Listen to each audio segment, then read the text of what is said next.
and smash me up there, Come on, Johnny, now. Come on, Dad. See you in Piccadilly. Hello, Liza. Be good. Yes, them songs over there.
Tarantula in one last week.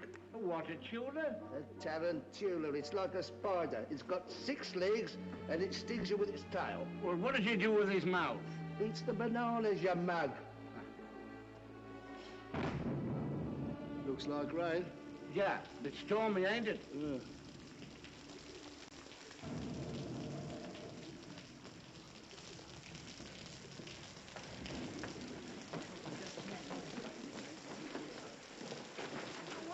Freddie be doing all this time? He really ought to have got us a taxi by now. Taxi! Taxi! Taxi! You won't get a taxi now, what with the rain and the theatre traffic. Okay. There's not a taxi to be had for love or money. You haven't tried at all. Oh, you really are helpless, Freddie. Go again and don't come back until you have found us I one. shall simply get soaked for nothing. What about us, you selfish pig? Oh, very well, I'll go. Sorry. Now then, Freddie, look where you're going there. Oh, all my varlets, cod in the mud. I want to go do that. What if I haven't got enough to do out in the angel right there?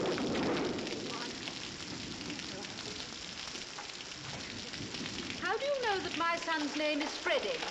Oh, he's your son, is he? Well, if you've done your duty by him as a mother should, he'd know better than to spoil a poor girl's flowers and run away without paying. Well, here's a sixpence for you. Oh. Thank you kindly, lady. Now, will you tell me how you know the young man's name? I don't. But I heard you call him Freddie. Now, don't you try and deceive me. Yeah, who's trying to deceive you? I called him Freddie or Charlie. Same as you might yourself if you was talking to a stranger and wished to be pleasant. Come along, Mother. Sixpence thrown away.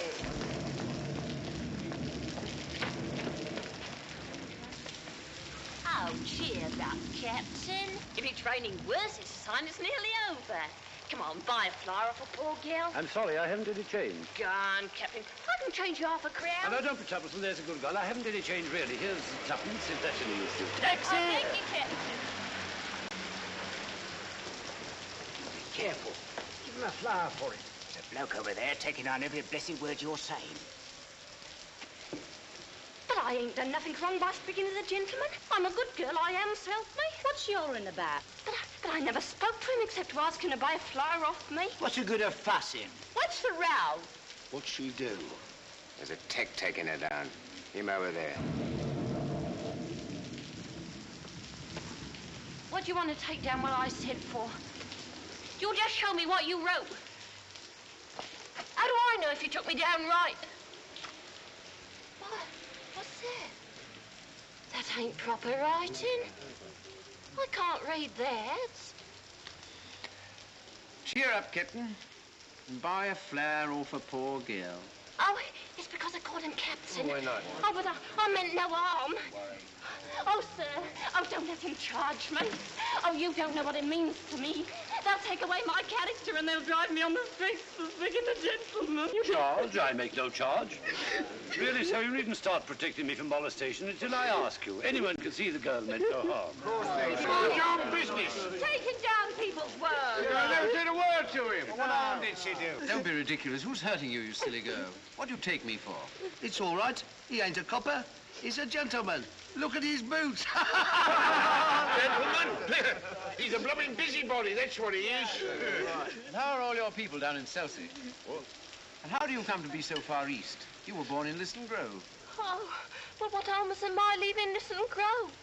It wasn't fit for a pig to live in, and I had to pay 4 and 6 a week. Live where you like, but for heaven's sake, stop making that noise. Come, no one's going to harm you. You've a perfect right to live where you please. Block me, for instance. I'm a good girl, I am. Here, do you know where I come from? Hoxton. Well, who said I didn't? Blimey, you know everything, you do. Where's your warrant? Yeah, creatures like that, don't you? Gets him time to take liberties with a gentleman. Yes. Tell him where he comes from if you want to go fortune telling. Go on. Yes, go on, tell him. All right. Cheltenham, Harrow, Cambridge, India. Right. He's no gentleman. He ain't to interfere with a poor girl. What on earth can Freddie be doing? I shall get pneumonia if I stay in this draft any longer. Earl's Court. Will you please keep your impertinent remarks to yourself? Did I say that out loud? I'm so sorry. Your mother's Epsom unmistakably. Oh, how very curious. You know, I was brought up in Large Lady Park near Epsom. That's a devil of a name, isn't it? Oh, excuse me. Are you looking for a cab? Don't you dare to speak to me. Oh, please, Clara. Yes, we should be so grateful to you if you could find us a cab. I don't know whether you've noticed it, but it stopped raining. Oh, so it has. Clara, we'll walk to a bus. A cab. Oh, Tarzan.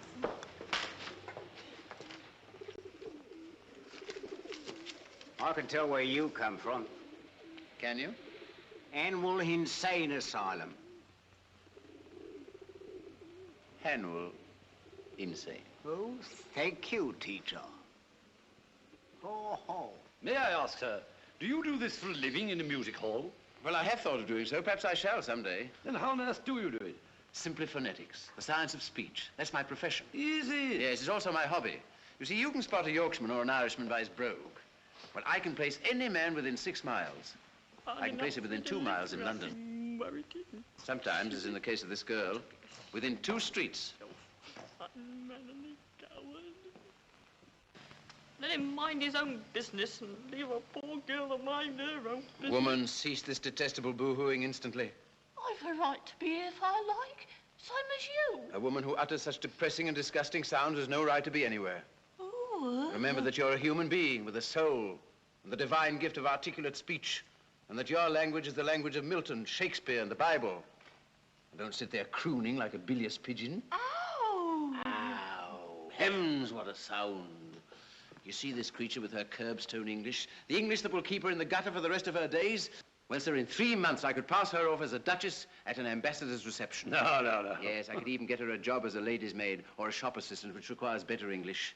You mean you could make me? Yes, you squashed cabbage leaf. You disgrace to the noble architecture of these columns. You incarnate insult to the English language. I could pass you off as the Queen of Sheba. Yeah. You don't believe that, do you, Captain? Well, everything is possible. I myself am a student of Indian dialects. Are you? Yes. Have you ever heard of Colonel Pickering, the author of Spoken Sanskrit? I am Colonel Pickering. No. Yes. Who are you? Henry Higgins. No. Yes, the author of Higgins' Universal Alphabet. You know, I came all the way from India to meet you. And I was just going all the way to India to meet you. Where are you staying? Carlton. No, you're not. You're staying at 27A Wimpole Street. Come on. Oh, buy a flower, kind sir. I'm short for my lodging. Oh, you liar. You just said you could change half a crown. You ought to be stuffed with nails, you ought. Here, take the old blooming basket for 6pence. A reminder.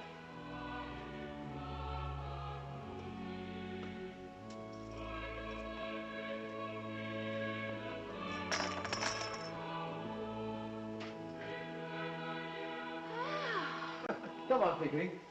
This is a wonderful thing.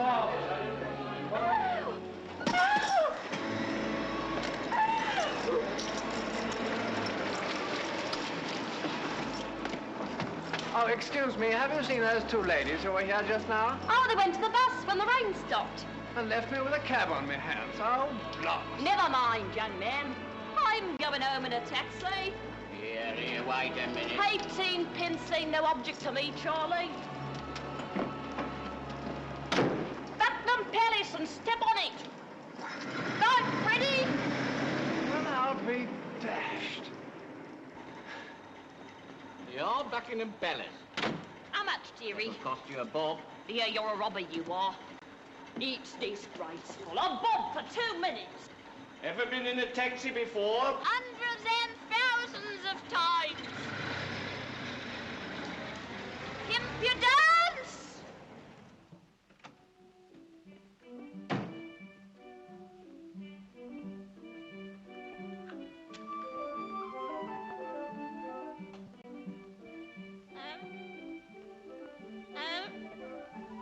No. Hello, dearie. Good I got.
As you see, my dear Pick, the human ear is a perfect recording and amplifying apparatus. Well, tired of listening to sounds? Amazing. Do you know, I rather fancied myself because I could pronounce 24 distinct vowel sounds. Your 130 beat me. I can't hear any difference between most of them. Oh, it comes from practice, you know. Do you know, I rather fancied myself because I could pronounce 24 distinct vowel sounds. Good heavens. Your 130 beat me. I can't hear any difference between most of them. Concealed microphone. For unsuspecting victims. What is it, Mrs. Pierce? Yes, a young woman wants to see you, sir. Young woman, what does she want? She says you'll be glad when you know what she's come about. She's a very common girl, sir. I'd have got rid of her only you see such queer people sometimes. All right. Has she an interesting accent? Just dreadful, sir. Good. Show her up at once.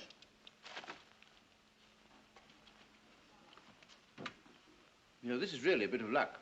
We set her talking, I'll take it down in my phonetic shorthand. Then we'll get her on the machine. You can turn her on as often as you like. Come away. Here's the young woman, sir. Oh, it's you. Oh, she's no use. I've got all the records I want of the Listen Grove lingo. Be off with you. I don't want you. Yeah, don't you be so saucy. You ain't heard what I come for yet. Did you tell him I come in a taxi? Do you think a gentleman like Mr. Higgins cares what you came in? Oh, we are proud, aren't we? Well, he ain't above giving lessons, not him, heard him say so. And if my money's not good enough, I can go elsewhere. Good enough for what? Good enough for you. So now you know, don't you? I'm come to have lessons, I am. And to pay for 'em too, make no mistake. Well, I say, Pickering, shall we ask this object to sit down, or shall we throw her out of the window? I won't be called an object when I've offered to pay like any lady. What is it you want, my dear? I want to be a lady in a flower shop instead of selling in Piccadilly Circus. They won't take me unless I can talk more genteel. Well, he said he could teach me. Here I am, I'm ready to pay him, not asking any favours. He treats me as if I was dirt. I know what lessons cost, and I'm ready to pay. How much? Now you're talking. I thought you'd come off it when you saw a chance of getting back a bit of the money what you chucked at me last night. You'd had a drop, hadn't you? Sit down. Huh? If you're going to make a compliment of it. Sit down. What's your name? Eliza Doolittle. Won't you sit down, Miss Doolittle? I don't mind if I do.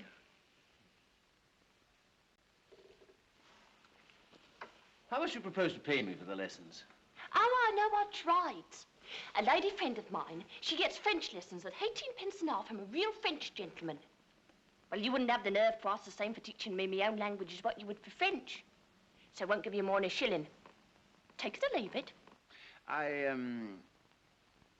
I'll take it. You know, Pickering, a shilling to this girl's worth 60 or 70 pounds to a millionaire. It's handsome, it's enormous, it's the biggest offer I've ever had.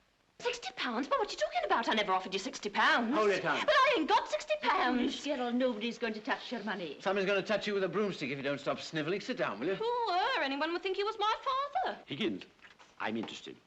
What about that boast of yours that you could pass her off as a duchess at an ambassador's reception? Well, what about it? I'll say you're the greatest teacher alive if you make that good. I'll bet you all the expenses of the experiment you can't do it, and I'll pay for the lessons. Oh, you're real good. Come here. Oh, thank you, Captain. Come here, sit down. This is almost irresistible. She's so deliciously low. So horribly dirty. I ain't dirty. I washed my face and hands before I come, I did. I shall make a duchess of this draggle-tailed gutter snipe. Oh! In 6 months, in 3, if she has a good ear and a quick tongue, I'll take her anywhere and pass her off as anything. We start today, now, this minute. Mrs. Pierce, take her away and clean her. Take off all her clothes and burn them.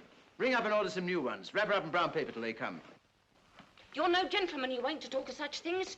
I'm a good girl, I am, and I know what the likes of you are, I do. We want none of your slump prudery here, young woman. You've got to learn to behave like a duchess. Here, take her away, Mrs. Pierce. If she gives any trouble, wallop her. No, I'll call the police, I I've will. no place to put her. Put her in the ash can. You can't take a girl up like that as if you were picking a pebble off the beach. Why not? She may be married.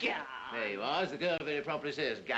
Who would marry me? By George, Eliza, before I've done with you, the streets will be strewn with the bodies of men shooting themselves for your sake. Here, he's off his chump. He is. I'm going. I don't want no loonies teaching me. Oh, I'm mad, am I?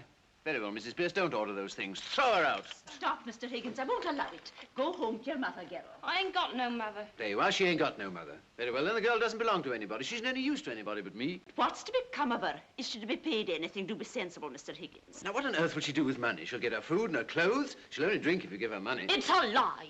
Nobody ever saw the sign of liquor on me. Doesn't it occur to you, Higgins, that the girl has some feelings? Oh, I don't think so. Have you, Eliza? I got my feelings the same as anyone else. You see the difficulty, Pickering? What difficulty? To get her to talk grammar. I don't want to talk grammar. I want to talk like a lady. Will you please keep to the point, Mr. Higgins? What's to become of her when you've finished with her teaching? What's to become of her if we leave her in the gutter? That's her business, not yours, Mr. Higgins. Well, when we've finished with her, we throw her back into the gutter. Oh, you've no feeling heart in you, you haven't. I'm going away. I've had enough of this. You ought to be ashamed of yourself. Here, Eliza. Eliza. Come here, Eliza. Here, Eliza.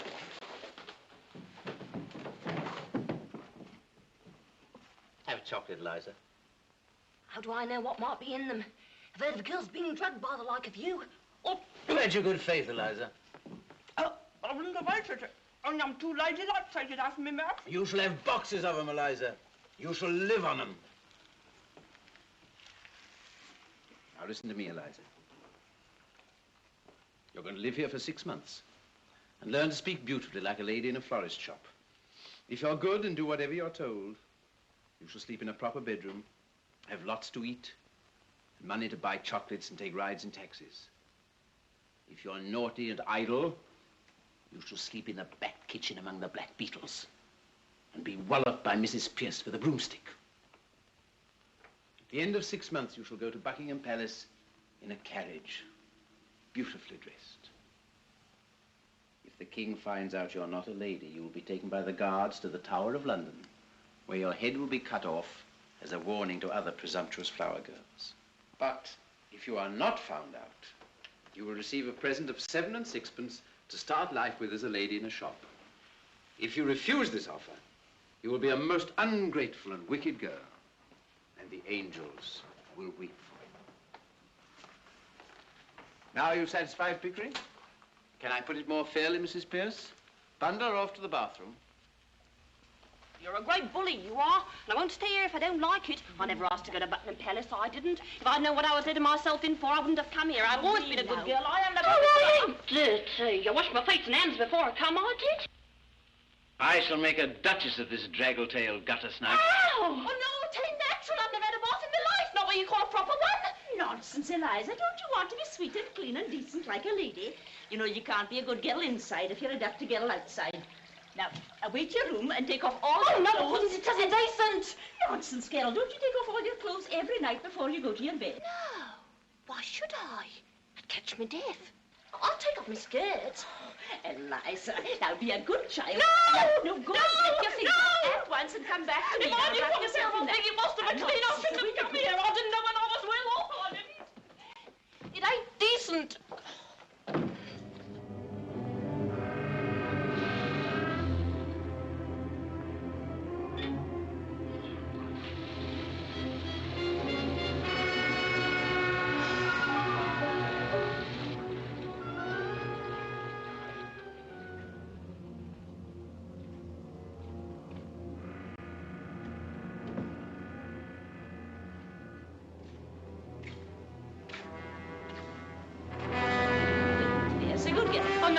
No, but I couldn't, really. I couldn't, Mrs. Pierce. I've never done such a thing before, really, I haven't.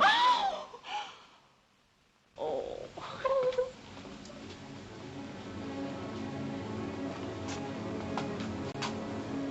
Now, come away and tell me if the water's hot enough. No, Mrs. Pierce, don't! No, Mrs. Pierce, stop it! I'm getting weak! This has never happened to me before! Oh, no.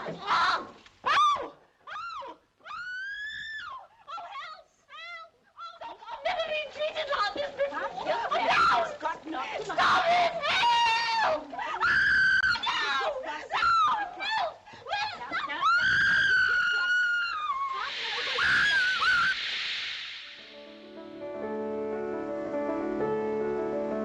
Higgins, excuse a straight question, but are you a man of good character where women are concerned?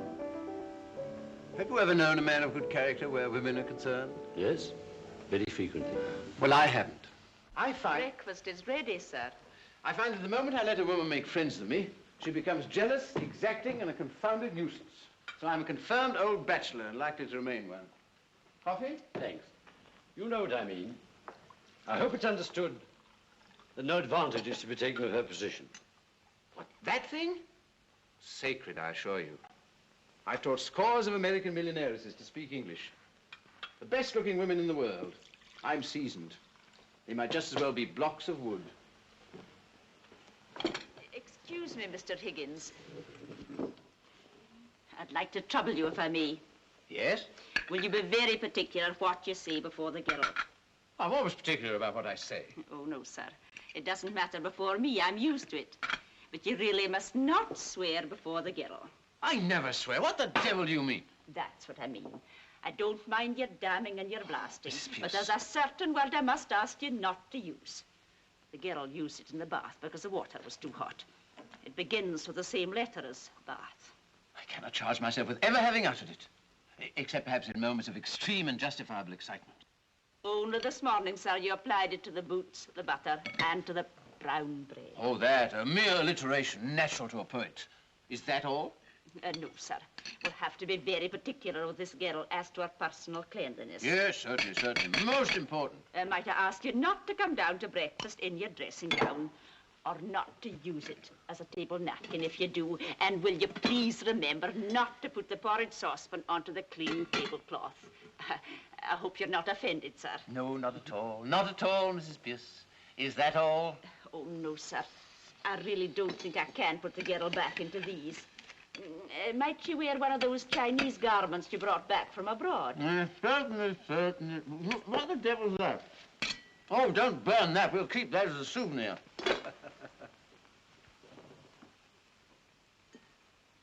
You know, that woman has the most extraordinary ideas about me. Here am I, a shy, diffident sort of man. Yet she's firmly persuaded that I'm a bossy, arbitrary, overbearing kind of person. How do you account for that? I can't imagine. I can't imagine either. I'm afraid I've got to tell you, sir, that the trouble's beginning already. There's a dustman outside, Alfred Doolittle.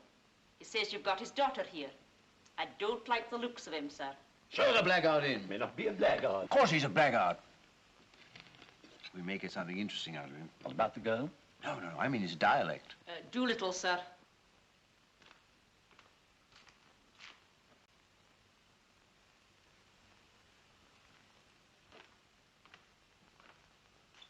Professor Higgins? Here, good morning. Sit down. Morning, Governor. I come about a very serious matter, Governor. Brought up in Hounslow, Mother Welsh, I should imagine. What do you want, Doolittle? I want my daughter. That's what I want. Well, of course you do. I'm glad to see you have some spark of family feeling left. Your daughter's upstairs. Here, take it away at once. What? Ah, look here, Governor, is this reasonable? Is it fairity? The girl belongs to me. You got her. Where do I come in? How dare you come here and try to blackmail me? You sent her here on purpose. No, Governor. This is a plot, a plant, an attempt to extort money by threats. I shall telephone the police. Have I asked you for a brass farthing? I'll leave it to the gentleman here. Have I said a word about money? What else did you come for? Well, I'll tell you if you don't let me get a word in. I'm willing to tell you. I'm wanting to tell you. I'm waiting to tell you. You know, Pickering, this fellow has a certain natural gift of rhetoric. Observe the rhythm of his native wood notes wild. I'm willing to tell you. I'm wanting to tell you. I'm waiting to tell you. The Welsh strain in him. How do you know the girl's here if you didn't send her? Well, she sent back for her luggage, Governor, and I heard about it. Luggage? What luggage? There was a musical instrument, a few pictures, a trifle of jewelry, and a bird cage. She said she didn't want no clothes. What was I to think from that? I ask you as a parent, what was I to think? So you came to rescue her from worse than death? Yes, that's right, just so. Mrs. Pierce, this is Eliza's father. He has come to rescue her from worse than death. Give her to him. No, Can't listen. take her away, Mr. Higgins. How can he? You told me to burn all her clothes. That's right. I can't carry the girl through the streets as if she was a blooming monkey, can I? Where's the clothes she come in? Did I burn them, or did your missus here? Listen, Governor, you and me, we're men of the world, ain't we? Oh, we're men of the world, are we? You better go, Mrs. Pierce. I should think so, indeed. The floor is yours, Doolittle. I thank you kindly, Governor. Tell you the truth, I've taken a sort of fancy to you. Well, then. And if you want the girl, I'm not so certain having them back home, but what we mightn't be hoping to an arrangement. Regarded in the light of a young woman, she's a fine, handsome girl. As a daughter, she ain't worth a keep, I tell you straight. All I ask from you is my rights as a father. And you're the last man in the world to expect me to let her go for nothing. You're one of the straight sort, you are. Oh, I can see that. Well, what's a £5 note to you? And what's Eliza to me? I think you ought to know, Mr. Doolittle, that Mr. Higgins' intentions are entirely honourable. Of course they are, Governor. Of course they are. If I thought there wasn't, I'd ask 50. Why, you callous rascal. Do you mean say you'd sell your daughter for £50? No, not in a general sort of way, I wouldn't. But to oblige a gentleman like you, I'd do a good deal, I do assure you. Oh, have you no morals, man? I can't afford them, Governor. Well, neither could you if you was as poor as me. I don't mean no harm. But if Eliza's going to have a bit out of this, well, why not me, too? As a matter of morals, you know, it's a positive crime to give this chap a farthing. But I do feel there's a sort of rough justice in his claim. That's right, Governor. That's all I say. It's a father's art, as it were. Well, I know the feeling, yet it hardly seems right. No, don't look at it that way, Governor. What am I, Governor's Buff? I ask you, what am I? Well, what are you? I'm one of the undeserving poor. That's what I am. Well, think what that means to a man. It means he's up against middle-class morality all the time. If there's anything going, I puts in for a bit of it. It's always the same story. You're undeserving, so you can't have any. And yet my needs is as great as the most deserving widows that ever got money out of 6 different charities in 1 week for the death of the same husband. I don't need less than the deserving man. I need more. I don't eat less hearty than he does. And I drink a lot more. So I puts it to you as two gentlemen, don't play that game on me. I'm playing straight with you. I ain't pretending to be deserving. I'm undeserving. I mean to go on being undeserving. I likes it. Sit down, Doolittle.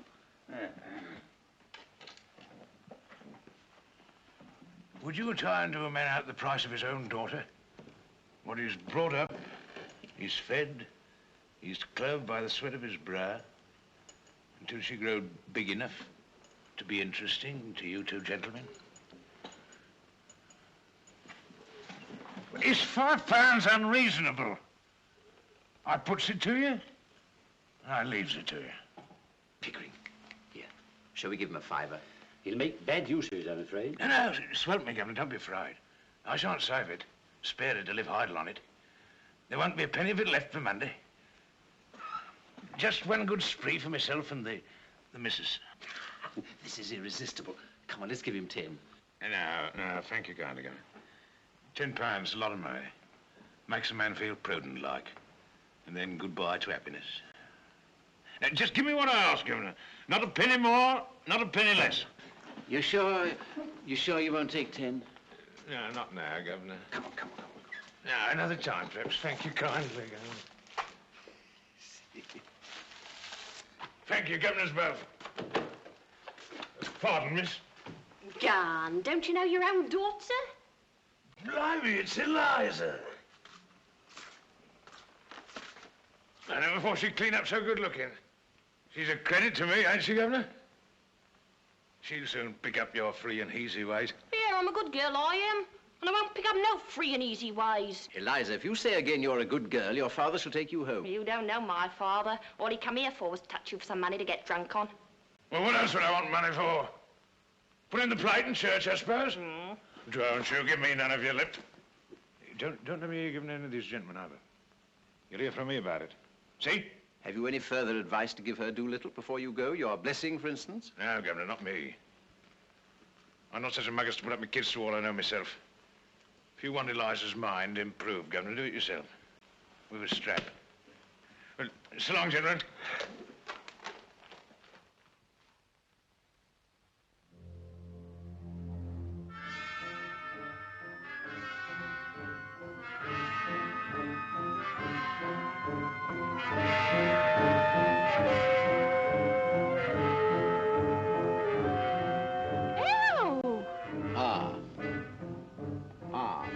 Like father.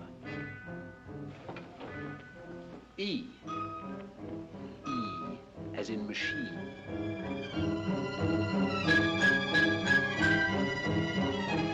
Repeat after me. A. E. The rain in Spain. The rain in Spain. Stays mainly in the plains. Stays mainly in the plains. The rain in Spain stays mainly in the plains. The rain in Spain stays mainly in the plains.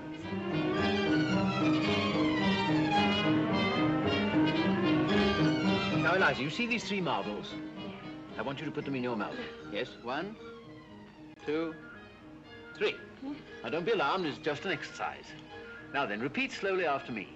The shallow depression in the west of these islands is likely to move slowly in a westerly direction. The shallow depression in the west of these islands is likely to move. Larry, I've swallowed one. Don't worry, we have plenty more. The shallow depression in the west of these islands is likely to move slowly in a more easterly direction. Hampshire, Hereford, Hartford. Hampshire, Hereford, cool, lummy chumps. So it will, Eliza, every time you say correctly. Now then, try once again. In Hampshire, Hereford, and Hartford, hurricanes hardly ever happen. In Hampshire, Hereford, Hartford, hurricanes hardly ever happen. Hardly ever happen. Hardly ever happen. Oh.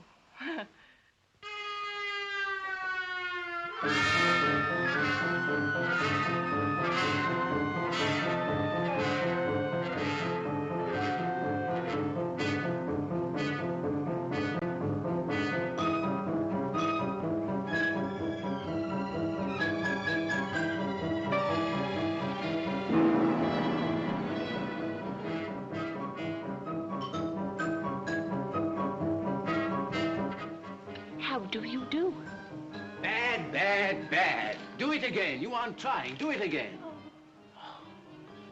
That's not good, Eliza. It's not bad. Now's the time to try her out on somebody. Well, I know. My mother. Henry. Hello, dear. What are you doing here today? This is my at-home day. You promised not to come. Oh, bother. Go home at once. But I just come here on purpose. You see, dear, I picked up a girl. You mean a girl has picked you up? No. This isn't a love affair. Oh, what a pity. Why? You never fall in love with anyone under 45. Oh, I can't waste my time with young women. They're all such idiots anyhow. You know what you do if you really love me, Henry? Get married, I suppose. No. Stop fidgeting. And take your hands out of your pockets. Don't sit on that table. You'll break it. Come and tell me about the girl. Look here, she's coming to see you this afternoon. Really? I don't remember asking her. No, you didn't, and you wouldn't have if you'd known her. Indeed? Why? She's just a common flower girl. I picked her up in Covent Garden. You've asked her here? Oh, don't worry. I've taught her to speak properly. She'll stick to 2 subjects only, the weather and everybody's health. You know, fine day, how do you do, and all that. Oh, that's a blessing anyway. Well, it is, and it isn't. Now, what do you mean by that? You see, dear, I've got her pronunciation all right, but you've got to consider not only how the girl pronounces, but what she pronounces. Mrs. and Miss Ainsford Hill, Mr. Ainsford Hill. Oh, heavens. So good of you to Dear, come. my dear, Freddie. How do you do? You know my son. Oh, my son Henry. Miss Hill? Delighted. Mrs. Hill? Enchanted. Mr. Hill? Thank you. You're celebrated, son. I've always so longed to meet you, Professor Higgins. Yes, I've seen your face somewhere before. I haven't the ghost of a notion where. But it doesn't really matter. Sit down. Mother, look here. I'm sorry to say my celebrated son has no manners. You mustn't mind him. I don't. Colonel Pickering. how do you do, Mrs. Higgins? The Reverend and Mrs. Birchwood. What, more of them? How do you do? Shaker? You told your mother what he's come for? No, we were interrupted, damn it. Oh, are we in the way? No, not at all. No, by George, we need 2 or 3 extra people. You'll do as well as anyone else. Sit down. Will you excuse me? Colonel Pickering. Henry? I say, what are you doing with my hat? Colonel Pickering, I must know. What is the exact position in Wimpole Street? Is this gal a servant? If not, what is she? Major and Mrs. Rawcroft. My dear Mrs. Higgins, I really must tell you, the whole thing is extraordinary. My dear, this is the most absorbing experiment I've ever tackled. Yes, this girl regularly fills our lives, doesn't she, Pip? Yes, you're always talking, Eliza. Teaching Eliza. Dressing Eliza. She has the most amazingly quick ear you ever heard of. Yes, just like a parrot. My dear Mrs. Higgins, I assure I've you taught her that the girl most is a genius. inconceivable She sounds plays that the a human piano being can perfectly. make. I've We've taught taken her her to classical European concerts, dialects, conducive continental halls. dialects, When she African comes back, she plays dialects, everything she's heard, whether it's you know, Beethoven things or that she's Brahms, the Art of couldn't have done Life. it 6 months ago, she never absolutely but as if this she'd done lady them all her piano. life. You see? Oh, yes. It's quite clear to me. Miss Doolittle.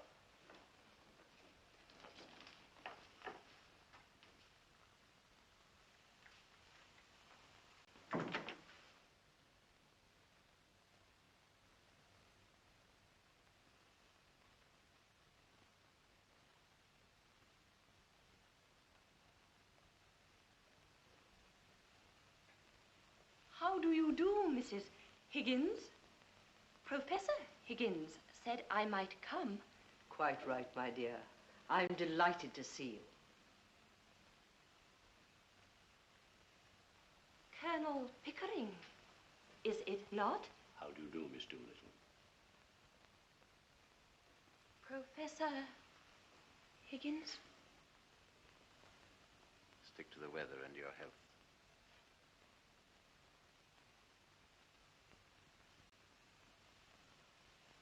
Mrs. Hill, Miss Doolittle. I feel sure we've met before, Miss Doolittle. I remember your eyes. How do you do? By George, yes, it all comes back. My daughter, Covent Garden. Clara. How do you do? What a confounded thing. My son, Freddie. Oh, how do you do?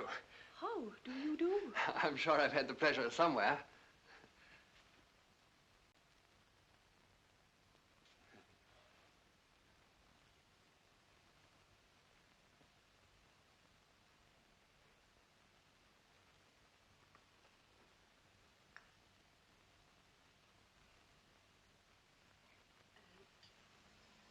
Will it rain, do you think? The rain in Spain, they say, stays mainly in the plains. They say. How too true, Miss Doolittle. But in... Hampshire, Hereford, and Hartford, hurricanes hardly ever happen. Do they? Hardly ever, Miss Doolittle. How awfully funny. What is wrong with that, young man? I bet I got it right. Killing. Oh, excuse me.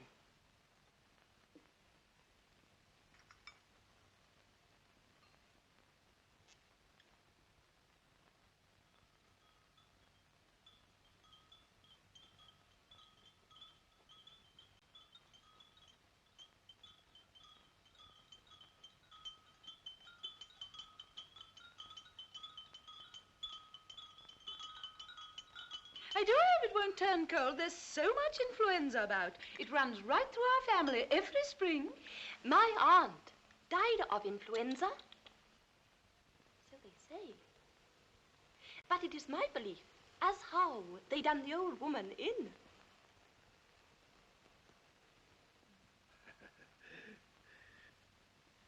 Done her in?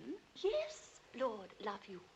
Why should she die of influenza when she come through diphtheria right enough the year before? Perhaps it wasn't diphtheria. You see, Vicar... Oh, but I saw her with my own eyes. Fairly blue with it she was.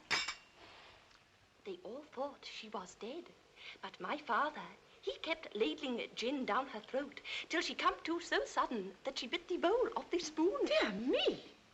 Now, what call would a woman with that strength in her have to die of influenza? Ah. And what become of her new straw hat that should have come to me? Well, what? Somebody pinched it. And what I says is, them what pinched it done her in. Done her in? Could you tell me? Just the new slang, Vicar. But you surely don't believe that your aunt was killed? Do I not?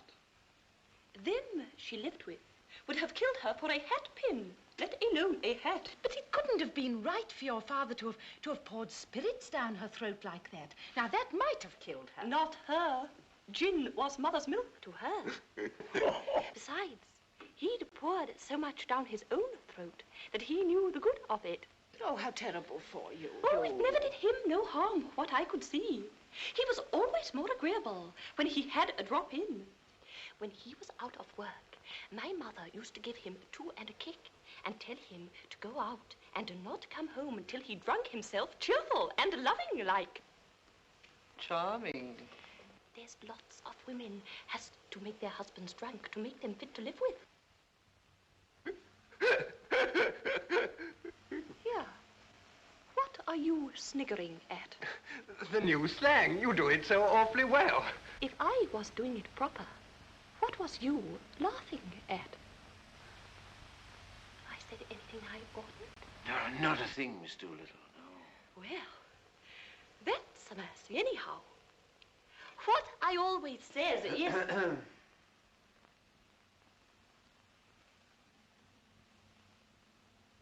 Well, I must go now. Goodbye, Mrs. Higgins. So glad to have met you. Goodbye, my dear. Goodbye, Vicar. Goodbye, Colonel Pickering. Goodbye, Miss Doolittle.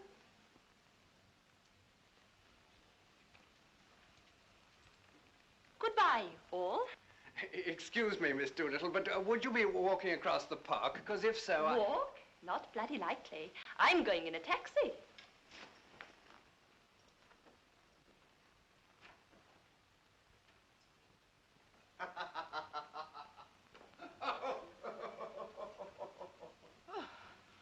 Oh, it's no use. I shall never be able to bring myself to use that word. Oh, don't. It isn't compulsory, you know. You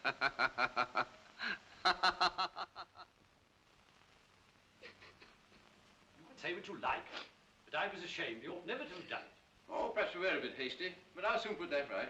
It's no use, Higgins. You'll have to face it. It isn't fair on the poor girl. Better call the whole thing off. Nonsense. I said I'd pass the gutter snipe off as a duchess, and pass her off as a duchess I will. Here. You see that? It's an invitation from the Transylvanian embassy. I'm going to take her there. You're mad.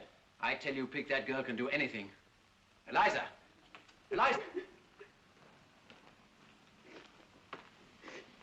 Stop sniveling, girl. Eliza, shall I give you another chance? Will you work? Good. No, no, no. Do it again. I'll try. No, no, no. I've told you 500 times. You drive me mad, girl. Come, Higgins, be reasonable. Once more. No. Oh, I'm Mr. Freddie Hill to see Miss Doolittle. I'll inquire, sir. Thanks.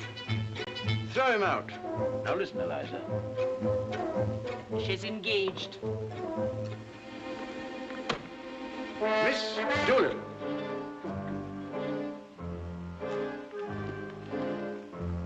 Oh, why can't you do it like this? He's here again. Oh, throw him out, throw him out. Come on now, both together. 1, 2, 3. That's better. Hmm? Now listen carefully, Eliza. How kind of you to let me come. Now listen. Say it. How kind of you to let me come. Listen again. How kind of you to let me come. Oh, it's Mr. I know. He's here again. No good, sir. May I have the pleasure, Miss Doolittle? Get up, girl, get up. Yes, I'll be delighted. I'll be delighted. All right, come on then. 1, 2, 3, 1, 2, 3, 1, 2, 3, 1, 2, 3, 1, 2, 3, 1, 2, 3, 1, 2. See, no sense of timing at all. You now watch me with Pickering. Come on, Pickering. 1, 2, 3, 1, 2, 3, 1, 2, 3, 1, 2, 3, 1, 2, 3, 1, 2, 3. Do you see what I mean? Now, once again. Silent soup drinking is one of the hallmarks of a lady. Now, wake up, Eliza. How do you address an ambassador? Your Excellency. Right. Now imagine yourself standing before an archbishop. How would you address him? Your Holiness. No, no, no. An archbishop, not the Pope. Your Worship. No. Your Majesty. Right. Now then, an ambassador. Your Excellency. An archbishop. Your Grace. The Queen. Your Majesty. An archduke. Oh. It's 3 o'clock, Mr. Higgins. Is that all? Now then, Eliza, we'll start all over again from the beginning. An ambassador. Your Excellency. An archbishop. Your Grace. The Queen. Your Majesty. An archduke. I don't know. A cardinal. Your Readiness. Come on, Eliza. I don't know. It's 4:30, Mr. Higgins. We'll now start the whole thing over from the beginning. Oh, I can't.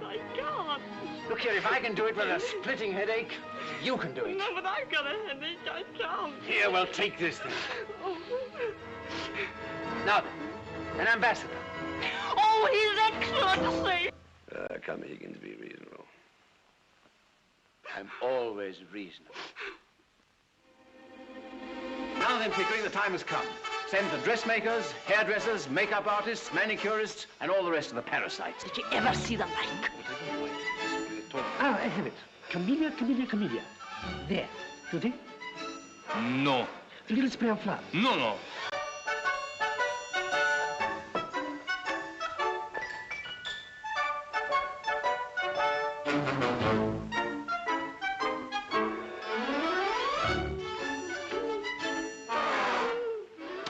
More mud there. Aren't you ready yet? Almost. Nervous? Yes, very, aren't you? No, not a bit of it.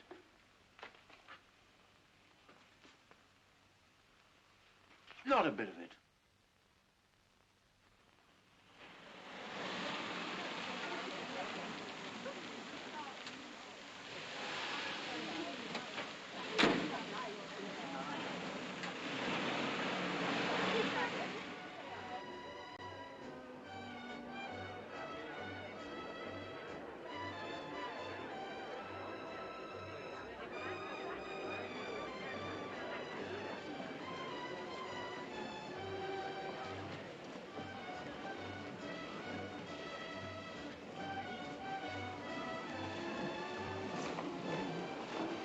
Maestro.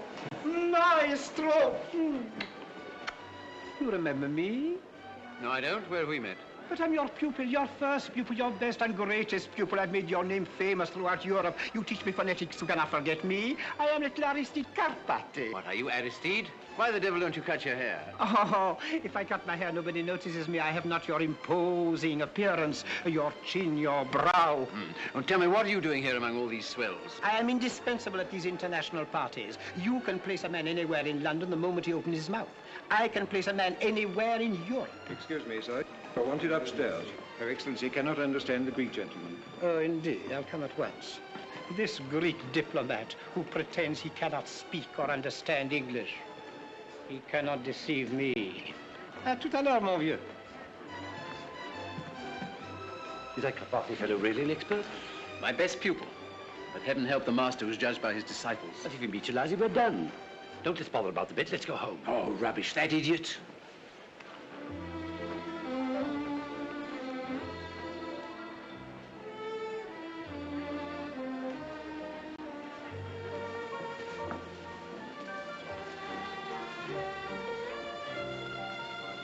Well, Eliza, now we're in for it.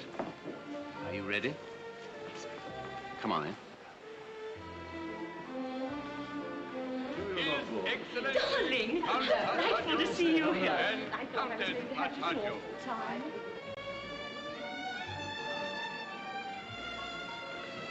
That fellow found us about Eliza. He'll blackmail us. Let him try. Her Grace, the Duchess of Care.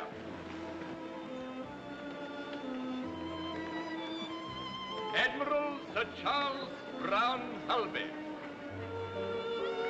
Miss Elizabeth Doolittle, Colonel Pickering, Professor Higgins, Admiral Kung Wang, and Miss Su Ling Wang. How do you do, Colonel Pickering? How do you do? May I present Miss Elizabeth Doolittle? How do you do? How kind of you to let me come. Oh, not at all. The Mrs. Milker. Good evening. Oh, Professor, good evening. Who is the charming girl you brought? Is she a relation? Not of mine, no. She has such a faraway look, as if she always lived in a garden. So she has. A sort of garden.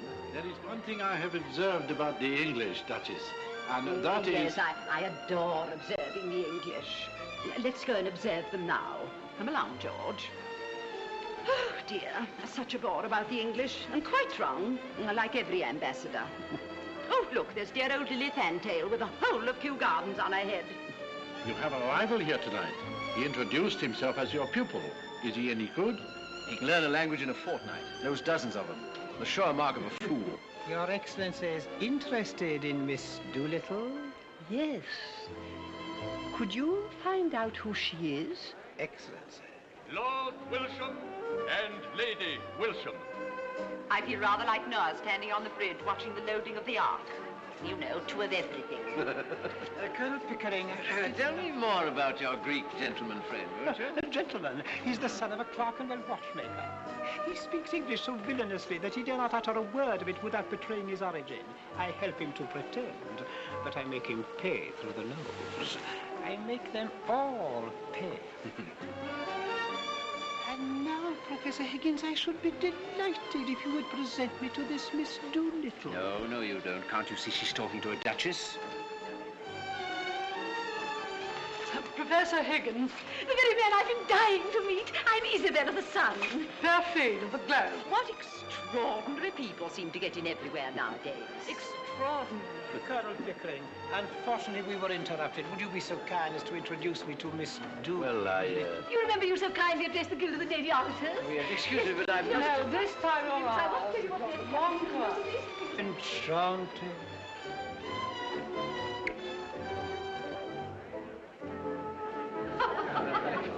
I don't believe it's true.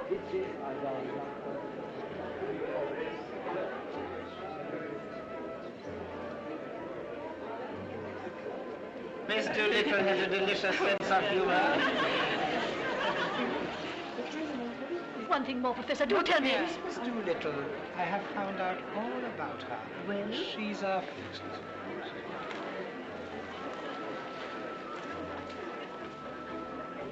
Well, now, go on.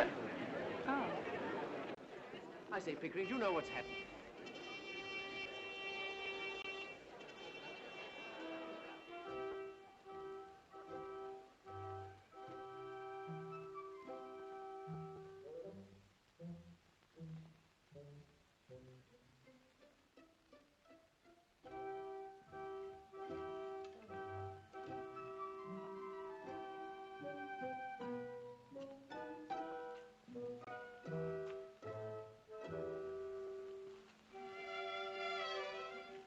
Charming. Miss Doolittle, then.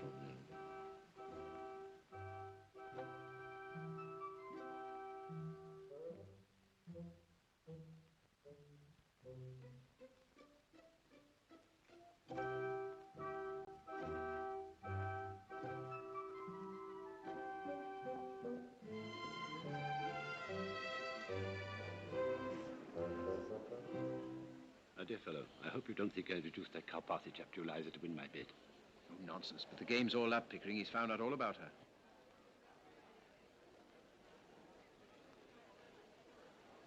I say, Pick, look at that.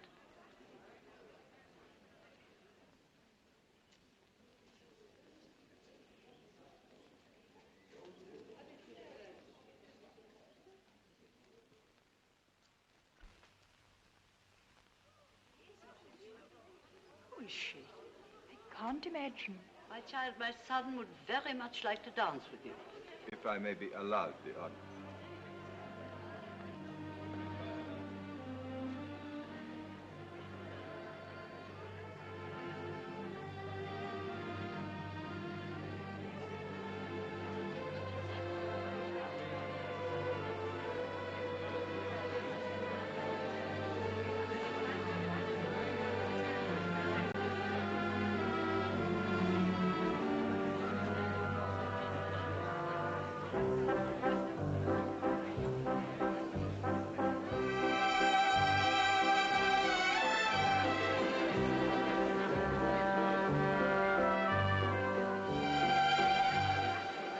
Gives the game away to the ambassadress, there'll be the deuce of a row.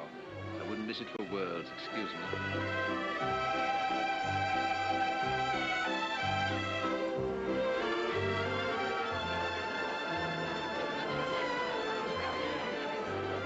Come on, Aristide, you've got to tell us. No. Yes, tell us all you know about this Miss Doolittle.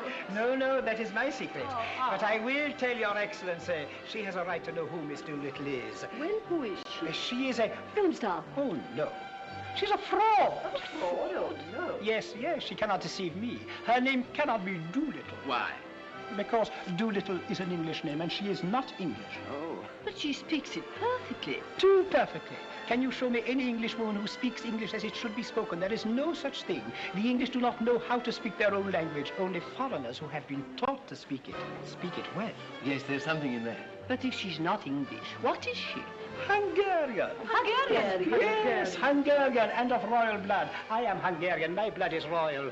Did you speak to her in Hungarian? I did. She was very clever. She said, please speak to me in English. I do not understand French. French! She pretended not to know the difference between Hungarian and French. Nonsense, she knows both. And the blood royal, how did you find that out? Instinct, maestro. Instinct. Only the Hungarian, the Magyar race can produce that air of the divine right, those high cheekbones, those resolute eyes. She is a princess.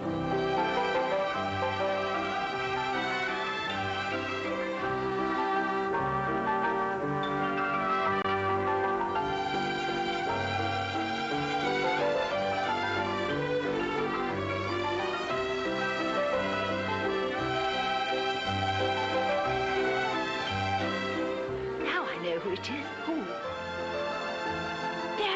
yes, look at her profile. It's the old Duke, exactly.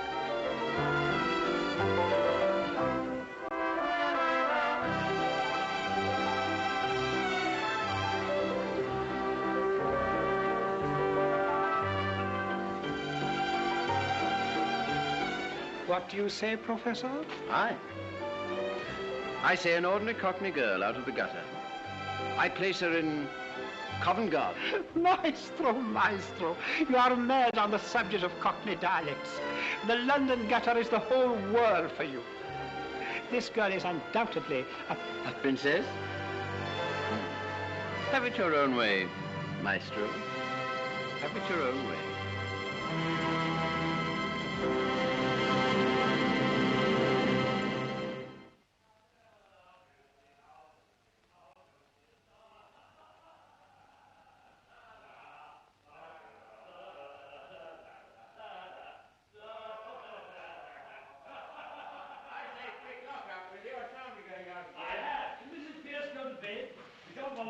Shall we? No. Oh, I say, Mrs. Pierce will rouse, leave things lying about here. Oh, she'll pick 'em up. She'll think we were drunk. There we are, slightly. Were there any letters? Didn't look. Heavens, what an evening. What a crew. What silly tomfoolery. Thank God it's all over. Say, what the devil are my slippers? Well, you won your bet. Eliza did the trick and something to spare. Oh, it was interesting enough at first, but afterwards I got deadly sick of it. The whole thing's been a perfect bore. Oh, come, the reception was frightfully exciting. For the first 3 minutes. But as soon as I saw we were going to win hands down, I lost interest. No more artificial duchesses for me. Oh, they're there, are they? I must say Eliza did it awfully well. You see, lots of the real people can't do it at all. The silly fools don't even know their own silly business. Anyhow, that's all over and done with. Now I can go to bed without dreading tomorrow. Well, I shall turn in too. Still, it's been a great triumph for you. Yes, it has rather, hasn't it? Yes, marvellous. Good night. Good night, Owen. Good night, Eliza.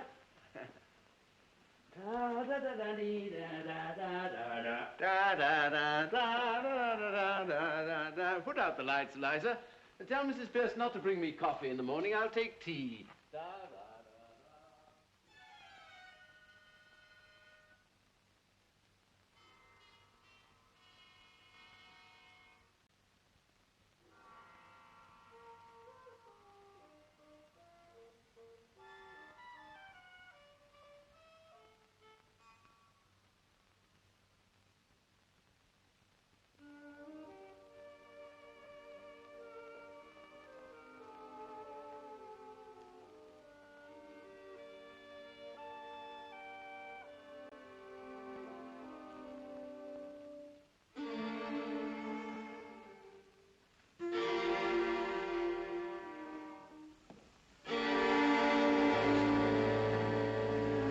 Where did I put my slippers?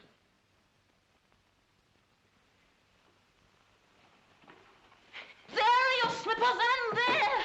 Take your slippers, and may you never have a day's luck with them. What's the matter?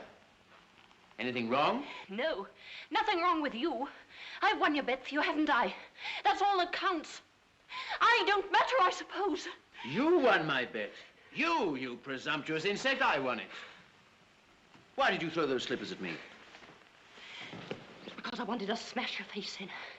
I'd like to kill you, you brute. Why didn't you leave me where you found me? In the gutter. You thank God it's all over and that you can throw me back again there now, do you? Well. The creature is nervous after all. Would you? Don't you dare show your temper to me. Sit down and be quiet. What's to become of me? What's to become of me? How the devil do I know what's to become of you? What's it matter what becomes of you? You don't care. I know you don't care. You wouldn't care if I was dead. I'm nothing to you, not so much as them slippers. Those slippers. Those slippers. Didn't think it made any difference now. May I ask whether you complain of your treatment here? No. Has anyone behaved badly to you? Colonel Pickering, Mrs. Pierce, any of the servants? No. I presume you don't pretend that I've treated you badly. No. Ah, well, I'm glad to hear that, anyway. Probably you're tired after the strain of the day. Here. Have a chocolate. No. No? No. Thank you. Well, it's all over now. Nothing more to worry about. No. Nothing more for you to worry about.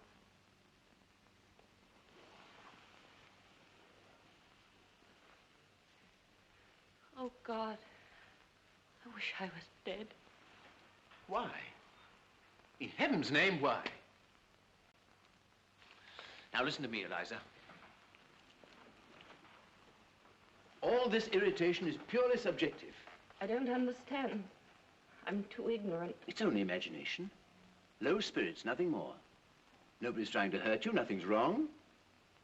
Now you go to bed like a good girl and sleep it off. Have a little cry and say your prayers, and that'll make you comfortable.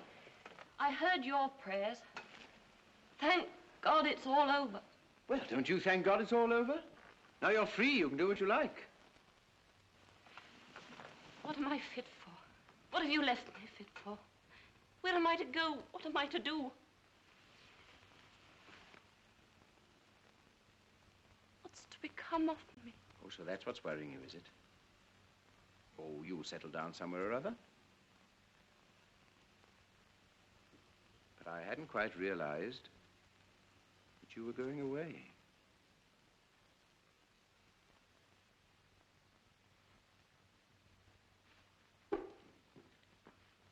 You might marry, you know. You're not bad looking. Quite a pleasure to look at you sometimes. Of course, now you've been crying. You look as ugly as the very devil, but when you're quite all right and yourself, you're what I should call attractive. That is to people in the marrying line, you understand. Now you go to bed, have a good night's rest. Get up in the morning and look at yourself in the glass. And you won't feel so cheap. I dare say my mother could find some chap or other who'd do very well. We were above that in Covent Garden. What do you mean? I sold flowers. I didn't sell myself. Now you've made a lady of me. I'm not fit to sell anything else. I wish you'd left me where you found me. But you don't have to marry the fellow if you don't like him. What else am I to do? Well, lots of things. How about your old idea of a florist shop? Pickering could set you up in one. He's got lots of money. Oh, you'll be all right.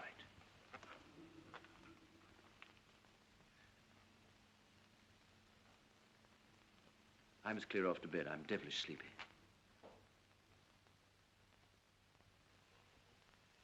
By the way, I came here for something. Forget what it was. Your slippers. Oh, yes, of course. You shied them at me.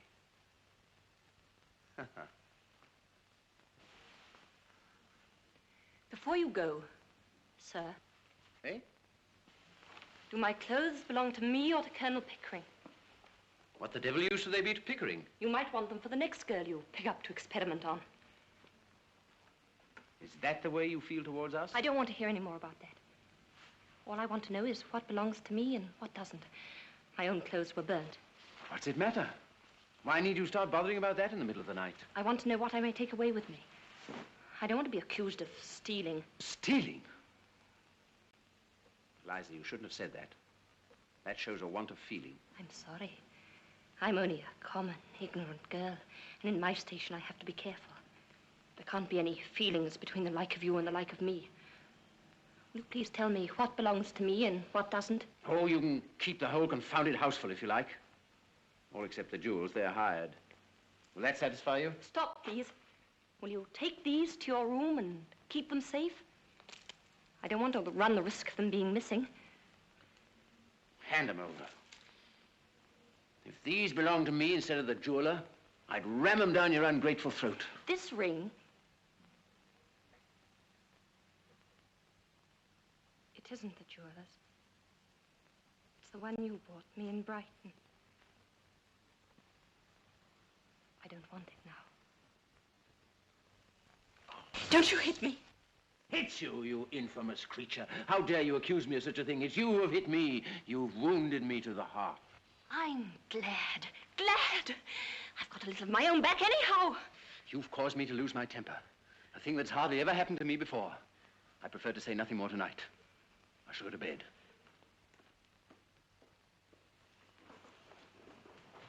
You'd better leave a note for Mrs. Pierce about the coffee, because she won't be told by me. Damn Mrs. Pierce, and damn the coffee, and damn you, and damn my own folly in having lavished hard-earned knowledge and the treasure of my regard and intimacy on a heartless gutter snipe.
were you doing here?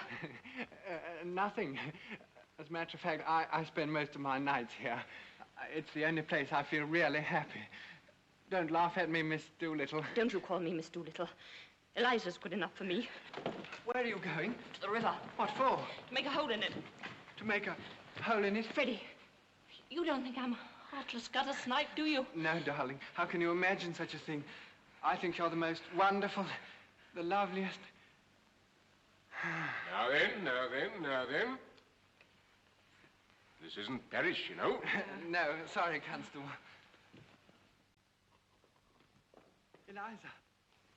Eliza, you let me kiss you. Well, why not? Why shouldn't someone kiss me? Why shouldn't someone be in love with me? Kiss me again. Kiss me again. All right. Now then, you two, what's this? Were you annoying that young lady? No, Constable, certainly not. Move along, then. Double quick. As you say, sir.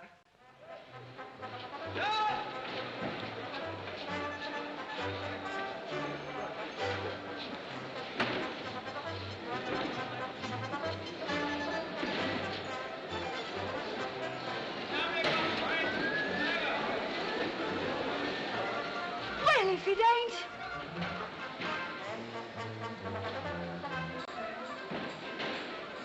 Beg your pardon, miss.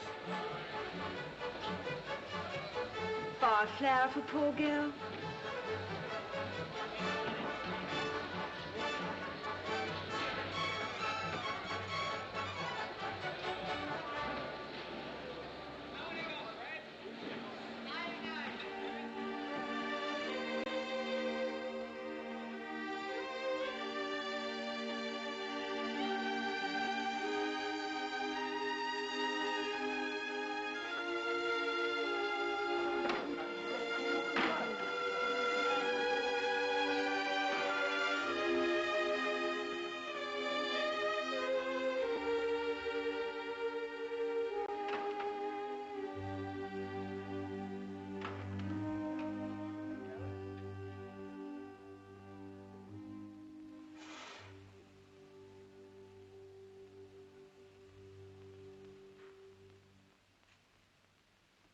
Sir. Your coffee, sir. Didn't Eliza tell you to bring tea? She didn't wait to tell me. She's gone. Gone? I said gone, and I meant it, every word of it. Mrs. Pierce, where the devil's my engagement book? I don't know any of my appointments. Eliza would know. But she isn't here, damn it. Then you'd better find her, damn it. What does that ass of an inspector say? Have you offered a reward? Shh. What? You can't help us find her? What are the police for, in heaven's name? Well, I really think they suspect us of some improper purpose. Of course, I don't care what becomes of her. Where the devil can she be?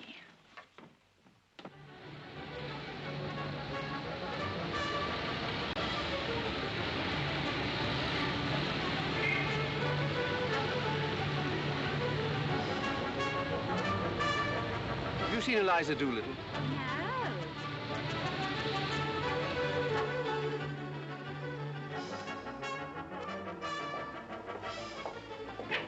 I say, Mother, here's a confounded thing. Good morning, my dear. What is it? Eliza's bolted. Good morning, Colonel Pickering. Eliza's bolted. What am I to do? Do without, I'm afraid, Henry. The girl has a perfect right to leave if she chooses. But something may have happened to her. Regardless of a girl like this, what are we to do? You've no more sense, either of you, than two children. You must have frightened the poor girl. Frightened her? I hardly said a word to her.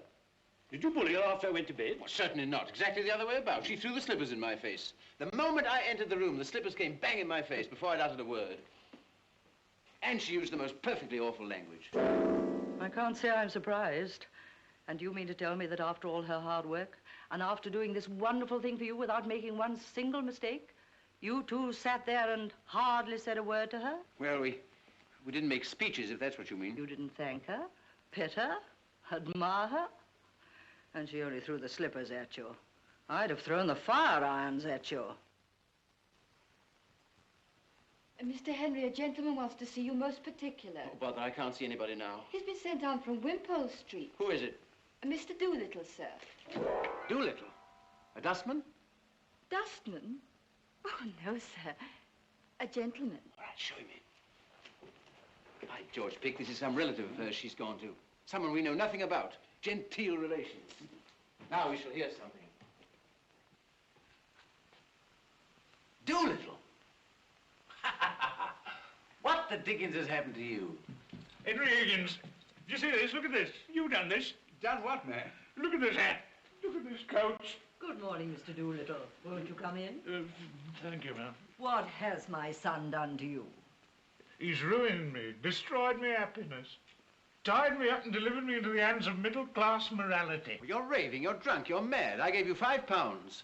After that, I had 2 conversations with you at £0.5 an hour, and I've never even seen you since. Oh, mad am I? Drunk am I? Tell me this. Did you or did you not write to an old blighter in America to say the most original moralist at present in England was Alfred Doolittle, a common garbage man? What, Ezra D. Wonderfellow Jr.?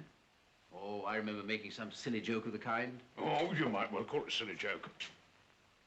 It's put the lid on me right enough. Just give him the chance he was looking for, to show Americans isn't like us, that they recognize and respect merit in whatever class of life, however humble. Them words is in his blooming will, in which he leaves me £3,000 a year, on condition I lecture for the Wonderfellow Moral Reform League, as often as they ask me up 6 times a year. But this solves the problem of Eliza's future.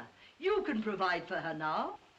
Yes, I'm expected to provide for everybody now at £3,000 a year. He shan't provide for her. She doesn't belong to him.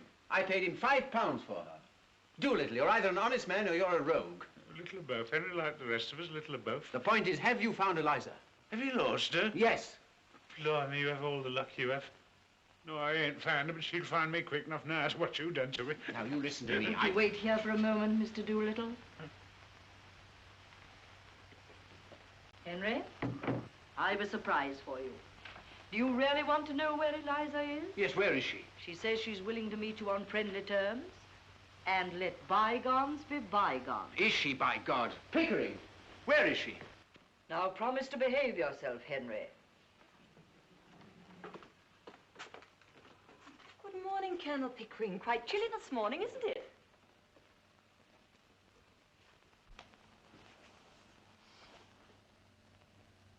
Oh, how do you do, Professor Higgins? Are you quite well? But of course you are. You're never ill. Won't you sit down, Colonel Pickering? Don't you dare try this game on with me. Get up and come home and don't be a fool. Very nicely put indeed, Henry. No woman could resist such an invitation. Let her speak for herself. There isn't an idea that I haven't put into her head. I tell you, I've created this thing out of squashed cabbage leaves in Covent Garden. And now she pretends to play the fine lady with me. Will you drop me altogether now the experiment is over, Colonel Pickering? Oh, you mustn't think of it as an experiment. Oh, I'm only a squashed cabbage leaf. But I owe so much to you that I should be very unhappy if you forgot me. You see, it was from you that I learned really nice manners. And that's what makes one a lady, isn't it? Ah. And that's what makes the difference, after all. No doubt. Still, he taught you to speak, you know, and I couldn't have done that. Of course, that was his profession. It was just like learning to dance in the fashionable way. Nothing more than that in it. But you know what began my real education? No. You're calling me Miss Doolittle that day when I first came to Wimpole Street. That was the beginning of self-respect for me. You see, the difference between a lady and a flower girl isn't how she behaves. It's how she's treated. Now, I know that I should always be a flower girl to Professor Higgins because he always treats me as a flower girl and always will. Don't grind your teeth, Henry. But I know that I can be a lady to you because you always treat me as a lady and always will. Well, that's very nice of you to say so, Miss Doolittle. I should like you to call me Eliza now, if you would. Thank you. Eliza. Of course. And I should like Professor Higgins to call me Miss Doolittle. I'll see you damned first. Henry? Henry? But you're coming back, aren't you? You'll forgive Higgins. Forgive? Will she, by George? Let her go. Let her find out what it's like to be without us. In 3 weeks, she'll relapse back into the gutter without me at her elbow. You won't relapse, will you, Eliza? No, never again. I don't believe I could utter one of those old sounds if I tried. Ow! Ha-ha! What did I tell you? Victory! Victory! Ow, ow, ow, ow, ow. Henry! Ow! It's Eliza, it ain't my fault. Your stepmother... Henry, look, Henry. Oh. Colonel, I'm getting late for the wedding. Wedding? What wedding? Mine. Yours? Yes, in spite of all I've said and done, my wife, she's going to marry me. I'm feeling uncommon nervous about the ceremony, Governor.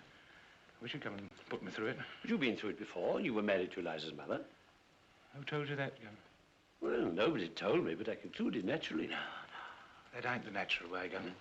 That's only the middle-class way. But don't tell Eliza, she don't know. I always had a sort of delicacy about telling her. Quite right. And you come to the church and you see me through straight. With pleasure, as far as a bachelor can. May I come too, Mr. Doolittle? I'd be very sorry to miss your wedding.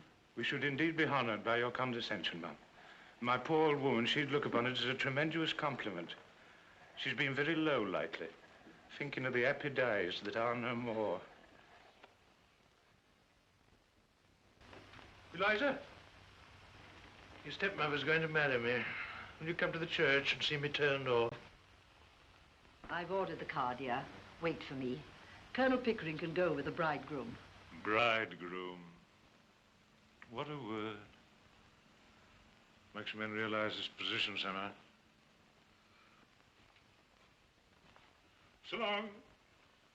See you at the church. Middle-class morality claims its victim.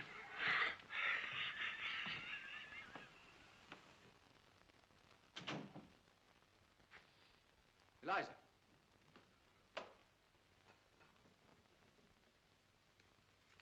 Well, Eliza, you've had a bit of your own back now, as you call it.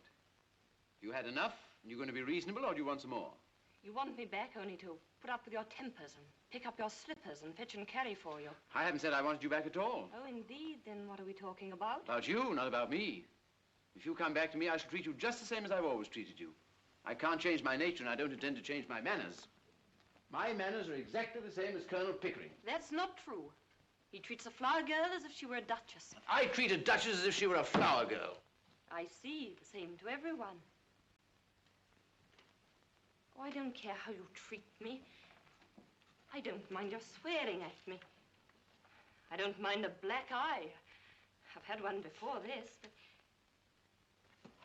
I won't be passed over. Then get out of my way, for I won't stop for you. You talk to me as if I were a bus. So you are a bus, all bounce and go, and no consideration for anyone. Once for all, understand that I go my way and do my work without caring tuppence what happens to either of us. So you can come back or go to the devil, whichever you please. And what am I to come back for? For the fun of it. That's what I took you on for. And you can throw me out tomorrow if I don't do everything you want me to? And you can walk out tomorrow if I don't do everything you want me to. And live with my stepmother? Yes, or sell flowers. Or would you rather marry Pickering? I wouldn't marry you if you asked me. And you're nearer my age than what he is. Than he is. I'll speak as I like. You're not my teacher now.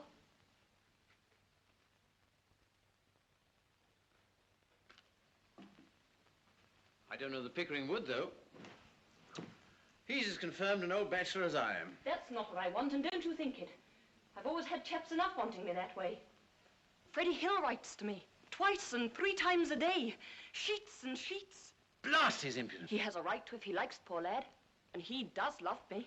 You have no right to encourage him. Every girl has a right to be loved. What, by fools like that? Freddie's not a fool. Oh. If he's weak and poor and wants me, maybe he'd make me happier than my betters who bully me and don't want me. I can do without you. Don't think I can't.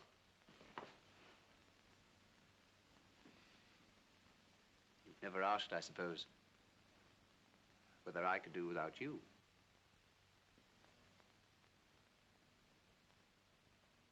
You'll have to do without me. I can do without anybody. I have my own soul, my own spark of divine fire. But I shall miss you, Eliza. I confess that humbly and gratefully. I've I've become accustomed to your voice and appearance. I even like them, rather.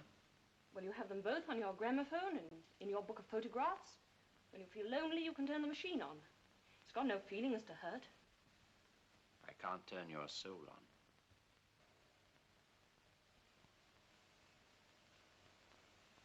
Oh, you're a devil. You can twist the heart in a girl as easily as some can twist her arms to hurt her. I want a little kindness. Why, I know I'm only a common, ignorant girl, but I'm not dirt under your feet. What I done, what I did, it wasn't for the dresses and for the taxes. It was because we were pleasant together and because I came to care for you, not forgetting the difference between us and not wanting you to make love to me, but, well, more friendly like. Of course, Eliza. That's exactly how I feel. And how Pickering feels. Eliza, you're a fool. That's not a proper answer to give me. If you can't stand the coldness of my sort of life and the strain of it, go back to the gutter. Oh, it's a fine life, the life of the gutter. It's real, it's warm, it's violent. Not like science and literature and classical music and philosophy and art. You find me cold, unfeeling, selfish, don't you? Very well, then marry some sentimental hog or other with a thick pair of lips to kiss you with and a thick pair of boots to kick you with.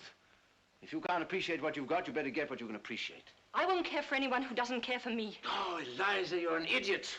I waste the treasures of my Miltonic mind by spreading them before you. Oh, I can't talk to you. You turn everything against me.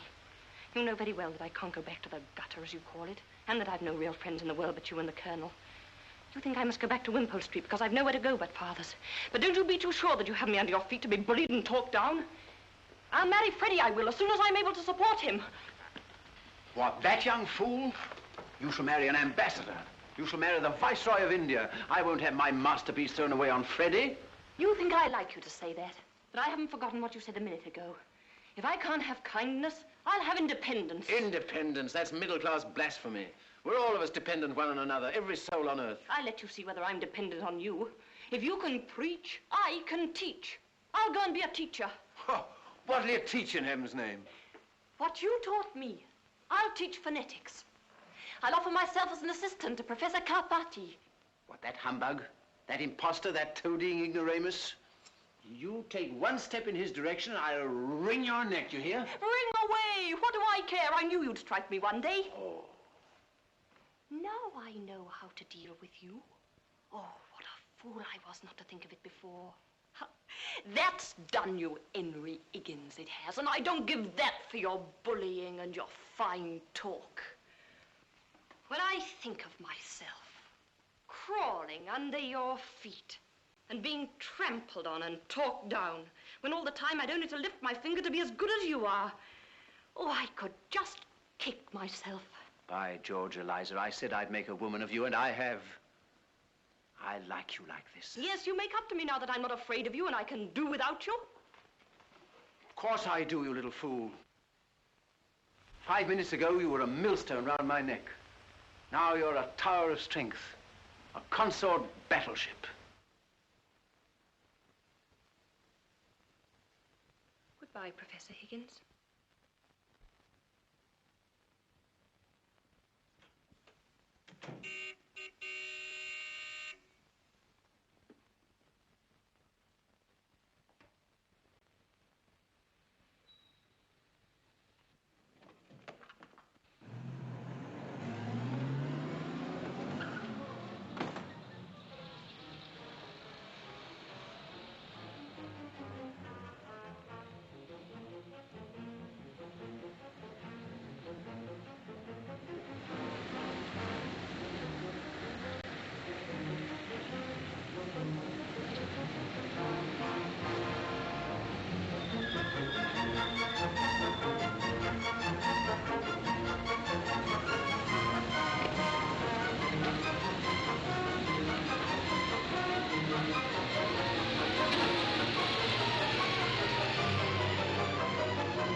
it? You washed my face and hands before I come on it. I shall make a duchess of this draggle-tailed gutter snipe. Oh! In 6 months, in 3 years.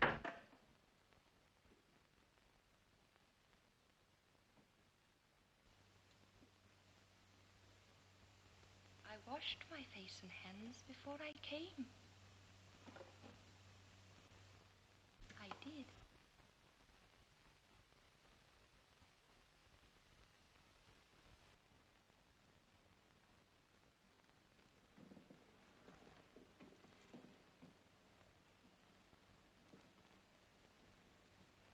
Where the devil are my slippers, Eliza?